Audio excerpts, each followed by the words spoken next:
पिता के सामने उसके दोनों लड़के पिता की जमीन और जायदाद के लिए लड़ने लगे। देखते देखते झगड़ा बड़ा हो गया था।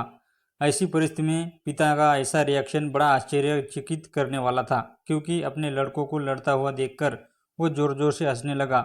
दोनों लड़कों का ध्यान जब अपने पिता पर गया तो उन्हें लगा शायद पिताजी सदमे में पागल हो गए हैं, और दोनों ही लड़के पिता के पास दौड़कर गए। लड़कों ने अपने पिता से पूछा कि क्यों बेवजह हंस रहे हो।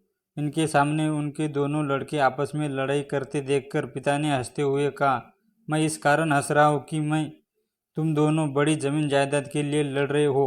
मेरे पास तो यहाँ से कहीं भी ज़्यादा कीमती जमीन जायदाद बंगला अपने गांव में है। अगर तुम दोनों उसे देखना चाहोगे, तुम्हें वह जमीन जायदाद बंगला दिखा सकता हूँ। दोनों लड़कों की आंखें चमक गई। उन्होंने कहा कि वो जरूर देखना चाहेंगे। अगले दिन पिता और दोनों लड़के कुछ सामान पैक कर गांव की बस में बैठकर अपने गांव के लिए निकल गए। गांव में पिता अपने दोनों लड़कों को एक आलीशान बंगले की तरफ लेकर जाने लगा। वह जैसे उस बंगले के करीब पहुंचते गए तो उन्हें बंगले का असली रूप नजर आने लगा, जो अब खंडर में तब्दील हो चुका था।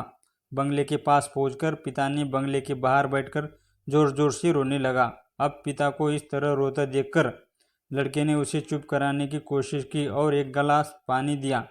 पिता, पानी पी लो और बताओ कि आप क्यों रो रहे हो। पिता ने कहा कि सालों पहले मैंने इस बंगले के और जमीन जायदाद को पाने के लिए अपने भाई से लड़ाई किया था। भाई का दिल बड़ा था, उसने मुझे यह बंगला दे दिया, लेकिन फिर वह मुझसे मिलने कभी नहीं आया। वह अब बाहर देश में जाकर रहता है और आज तक उसने हमें कभी फ़ोन पर बात ही नहीं की। देखो, जिस बंगले को पाने के लिए मैंने अपने भाई से एक अनमोल रिश्ता खो दिया था, और तुम दोनों ही वही गलती करने जा रहे हो जो मैंने सालों पहले की थी। तुम दोनों भी उन चीज़ों के लिए लड़ने लग रहे हो जिनको आगे जाकर रिश्तों के मुकाबले कीमत शून्य होगी।